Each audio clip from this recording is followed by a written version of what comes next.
कहानी की शुरुआत होती है और रॉकर नाम के एक लड़के को दिखाया जाता है जो कि अपनी स्कूल की छुट्टियां होने के बाद वो अपने घर आ रहा था और उसको घर छोड़ने के लिए उसकी घर की नौकरानी आई होती है। यहाँ पर हम देखते हैं कि रॉकर अपनी नौकरानी को देखने के बाद मन ही मन बहुत ही ज्यादा खुश हो रहा था।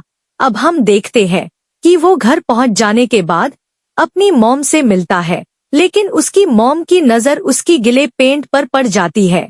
दरअसल यहाँ पर हम जान पाते हैं कि रॉकर ने अपने नौकरानी को देखते हुए अपनी पेंट को गिला कर लिया था, जिसको उसकी मॉम देख लेती है। वह अपने घर के अंदर जब वो आता है तब वहाँ पर वो अपनी सिस्टर से भी मिलता है, जिसके बाद उसकी सिस्टर उसे अपना घर और जंगल घूमने के लिए लेकर जाने लगती है। अब जब वो जंगल में जाता है तभी उसकी वही डोंकरा आदमी उसे फिर से मिल जाती है। जब वहाँ पर उसकी नौकरानी को इमरजेंसी लग जाती है तब वहाँ से भागने लगता है, लेकिन तभी भागते हुए उसका पैर फिसल जाता है और नीचे गिरता है। तभी उसे पता चलता है कि जंगल से किसी और की भी आवाज आ रही है, और जब वो आवाज की तरफ और पास जाकर देखता है तब पता चलता है कि उसके घर की नौकरानी किसी और आदमी के साथ वहाँ पर रोमांस कर रही है, और वो ऐसा देखकर वापस आ जाता है। अब जब वह अपने घर के कमरे में होता तब उसे फिर से आवाज सुनाई देने लगती है।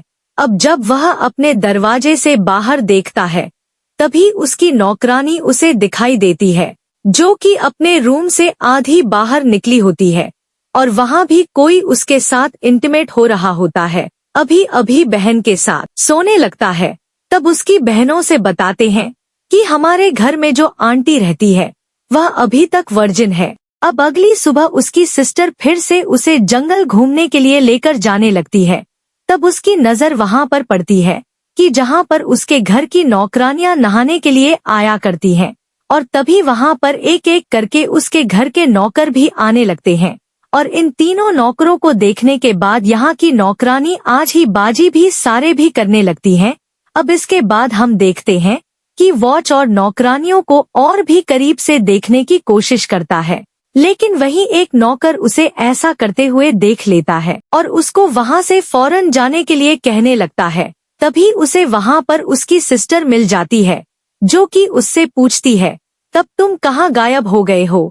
अब इसके बाद उसकी सिस्टर उसे पास के एक चर्च में लेकर जाती है और उसको वहाँ से चर्च की छत पर लेकर जाती है, और वहाँ पहुँचने के बाद वो दोनों देखते हैं कि वहाँ पर रॉकर की आंटी आई हैं, जो कि चर्च के फादर से कहती हैं कि जब से हमारे शहर में रॉकर आया है तभी से मैं उसे पसंद करने लगी हूँ, और मेरा बस दिल कहता है कि मैं उसके साथ अपनी हर रात गुजारूं। अब जब रॉकर को ये बात पता चलती है तब वो बहुत ही हैरान हो जाता है। अब वो उसकी आंटी को बहुत ही करीब से देखने की कोशिश करता है ताकि वो उसे अच्छे से देख सके।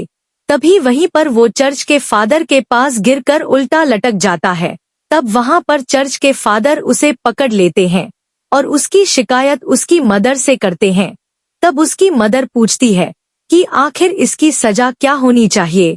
तब फादर कहते हैं इसके पीछे से 100 बार मारा जाए, और ये सब कुछ उसकी नौकरानी और सिस्टर देख रही होती है। अब इतना सब कुछ होने के बाद हम देखते हैं कि रॉकर अपनी सिस्टर के साथ फिर से सोने के लिए आ जाता है, लेकिन तभी वो बाहर देखते हैं उसकी एक नौकरानी फिर से किसी के साथ इंटीमेट हो रही होती है। और अब जब वह सेक्स को देखने की कोशिश करता है तो वो आदमी दिखाई नहीं देता। अब जब वो नौकरानी रॉकर के पास आती है तो वो उसे पूछते हैं कि आखिर बाहर कौन है जो कि सरेआम ये काम करता है।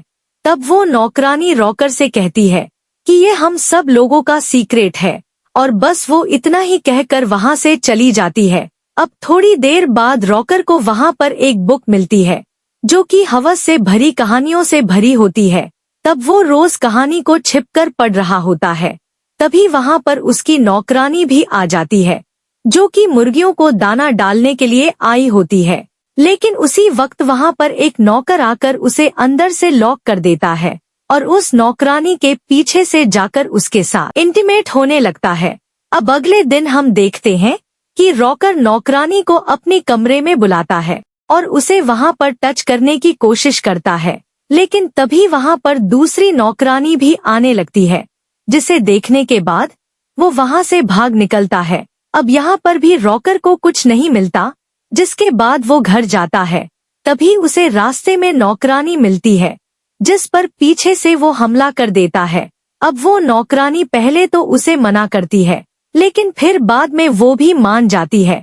अब एक दिन घर के सारे मर्द किसी काम से बाहर चले जाते हैं, तब इसका फायदा रॉकर उठाता है। तब वो कमरे में जाकर एक नौकरानी के साथ इंटीमेट होता है और रात हो जाने के बाद रोज अपनी आंटी का इंतजार कर रहा होता है। फिर रात गुजरने के बाद उसकी आंटी आ भी जाती है और यहाँ पर दोनों बहुत सारे बातें करने लगते हैं। फिर वो उससे कहते हैं कि तुम अभी तक वर्जिन हो और इसमें मैं तुम्हारी मदद कर सकता हूँ। लेकिन वह यहाँ पर पहले तो उसको रॉकर को मना करती है, लेकिन उसके फोर्स करने के बाद वह मान जाती है, जिसके बाद आज रात वह दोनों यहीं पर इंटीमेट होने लगते हैं। अब कुछ देर बाद वहाँ पर हेलेन नाम की नौकरानी आती है।